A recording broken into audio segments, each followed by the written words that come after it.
Hi, I'm Dino Pinch, and you're watching the Handyman Zone. Hey, what's going on, my YouTube friends? The quick video today is going to teach you guys how to cut sheetrock, aka sheetrock, drywall, shitrock, whatever you want to call it, plasterboard, whatever. Utility knife with a sharp blade. That's like the most important tip I'm going to give you today, is a sharp blade. Most of these utility knives are going to have a little compartment inside with extra blades. Whether yours opens is extra blade. Whether yours opens, it has like 5 extra blades in it actually. Whether yours opens with a screw or a little clip like this one, and if you don't have extra blades in your utility knife, when you buy the sheetrock, buy blades. I'm telling you, it's going to make your life easy. It's the most important thing. And maybe you can cut like 15, 20 feet with of cuts with a blade, and then you got to switch it over to the other side. I mean, you don't have to, but it's going to make your life a lot easier. So next, a pencil. And then some sort of measuring device is going to come in really handy. Tape measure, ruler, whatever. So let's get away from the green board and whatever background I chose to put in this video. And let's get over to the sheetrock and take care of teaching my YouTube friends how to cut sheetrock. Okay, my friends, let's start with the basics. This is a piece of sheetrock. It's called 5/8 because it's 5/8 across. So sheetrock comes in 5/8, it comes in 1/2 inch, it comes in 3/8, and it also comes in 1/4 inch. Sheetrock is basically like a plaster material in the middle, the core, and on the sides, on both sides, it's going to be paper, like a very thin cardboard. And I'll just show you here. So there's the, okay, so it's paper on both sides with a core of like a plaster kind of material, or gypsum, whatever you want to call it, but it's a crunchy, flaky stuff on the inside, paper on the outside. When we're cutting sheetrock, I always like to cut the face side, which is the lighter side, the side that you're going to see, because you get a cleaner cut, which makes your spackling job easier. But basically what we're trying to accomplish when we cut it with the utility knife is we're not trying to cut this gypsum core. What we're really trying to do is score the paper, is cut through the paper to the gypsum core. So really we only have to cut the thickness of this piece of cardboard. Then I'll show you how to finish your cut. So here's my work table. Here's a small piece of sheetrock I'm just going to be demonstrating to you guys on. And again, there's a back, which is the darker color, and there's the front, which is the face side, which you're going to see. The reason I like to cut on the face side is because you get a smoother cut if you cut from the face side. So when you're plastering and spackling later on, you'll get a better finish. So like I said, we're just trying to cut the paper, cut through the paper. So I'm going to show you a couple of cuts freehand first, just to give you the idea. Okay, so that's it, right through the paper. I didn't go any deeper. Didn't go really any deeper than the paper. It's just basically a score line. And then we're just gonna crunch, and it's gonna crack right through the gypsum on that cut that all you did was make in the paper. And then you finish up by coming to the back side, okay, and kind of give you I bend at an angle. I bend it at an angle to kind of give a guide for the knife. And then just finish up your cut on the back side. You got a nice clean cut, ready for plaster and spackle. And if I can show you, like, here's the back side. Okay, you see the paper's a little up and stuff, but here's the front side where I made the first cut, and that's nice finished edge. So if I had cut the back on my first cut, my front would have actually looked like this. Would have given us issues on our spackling. We probably would have had to like trim that piece off, something like that, to give us a nice edge. So like I said, always try to cut on the front. And again, just score the paper, bend on the cut, go to the back side, finish your cut.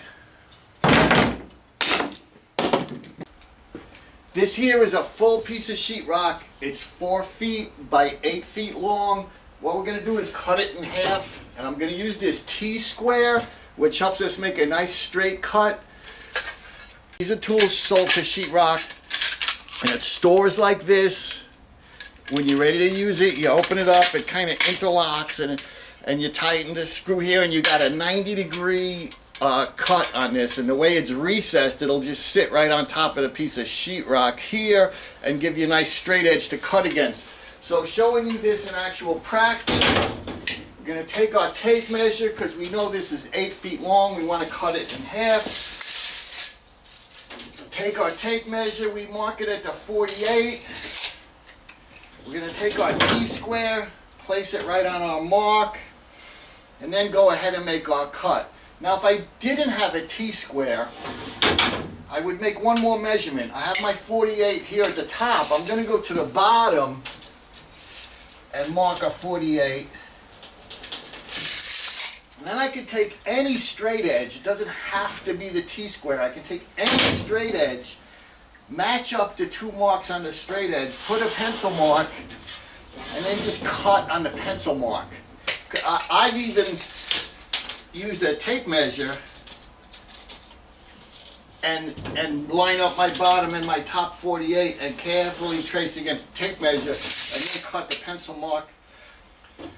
Today we have the luxury of the T-square, so again I'm taking my 48 mark, I'm putting my straight edge right against it. I know I have a 90-degree because I'm using the T-square. I'm putting my foot against the bottom of the T-square to hold it, taking my sharp razor knife, my sharp utility knife, and right against that straight edge. And if you saw there, this straight edge has a little nick at like the 14-inch mark, and if I'm not careful, the utility knife will slip off of it, as if you just saw. That's why I keep my free hand. I know where it is. I'm not going to like put it here, and because this thing cuts deep.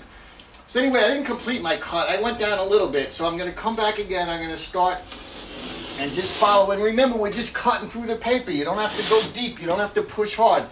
I went most of the way to the bottom. Now I'm going to go all the way to the bottom and just come up with that cut to overlap the two. Get rid of your piece. Keep your utility knife in your pocket, because I'm going to go behind this piece, and right at my cut I'm going to knee it, and that'll break the sheetrock on my cut, and then I'll finish cutting the back paper. Come behind it, and I'm feeling with my hand where my cut is. Give it a knee right on the cut. And I'll show you guys.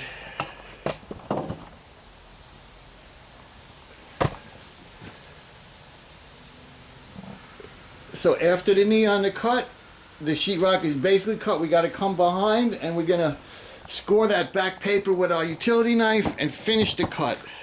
Okay, here I go. Utility knife is in pocket. I like to give myself a little bit of a bend so my knife has somewhere to follow.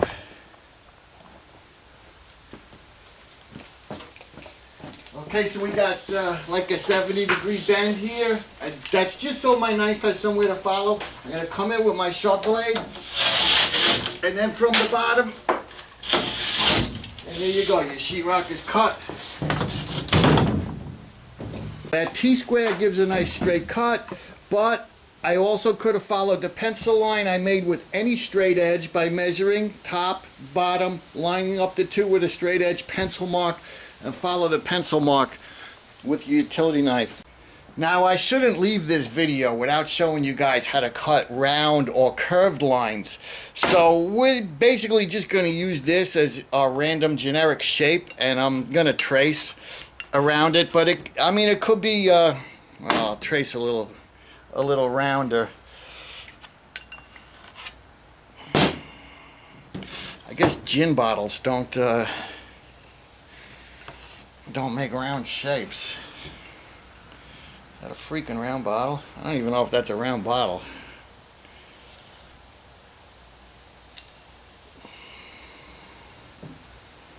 Don't look round. You see all that glass there, and there's like hardly any glass there? I don't know, they must have been drinking the gin at the factory.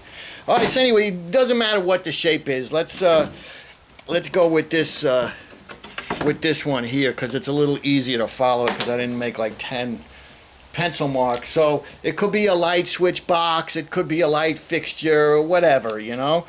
Now on a round, I'm gonna try to cut through the actual gypsum core. And again, I'm watching my free hand. I don't want to leave my free hand any place where if I slipped I would cut it. So I'm watching the free hand, and I'm first cut, I'm not pushing too hard, but I want to get through the paper. And then I'm going to keep cutting on the line because I do want to get through the gypsum, but I'm not going to push any harder. I'm just going to make like 6 or 7 cuts at the same pressure, and slowly I'm going to get through the sheetrock. So that's like the 3rd cut. We're going to go one more time. So I'm probably about halfway through the gypsum right now. So what I'm going to do is just take my utility knife, and all along that cut I just made, I'm going to poke it through so I get to the other side, through the paper on the other side. And this is just my way of doing it. I don't know if anybody else does it this way, but this is my way of doing it. Now I can see on the back where my blade came through, and I'm basically just going to score the paper on this side. Again, I'm not pushing hard, but I'm cutting through the paper. I'm going to go back to the front side. I'm going to cut across it, okay? Now I'm going to take whatever hammer or my utility knife, and I'm just going to knock it out, and it's right on that line I cut. So that's basically how I cut circles or shapes or boxes for electric switches or anything like that. So YouTube, that's my big video on cutting sheetrock. I hope it helped you guys out. Sub to my channel while you're here because that really helps me out with this YouTube gig. You know I am a full partner. And thanks for watching. Use the comment box below for any questions or comments, because indeed it will help people in the future as they check out the video, because they may have questions. So see you later, YouTube.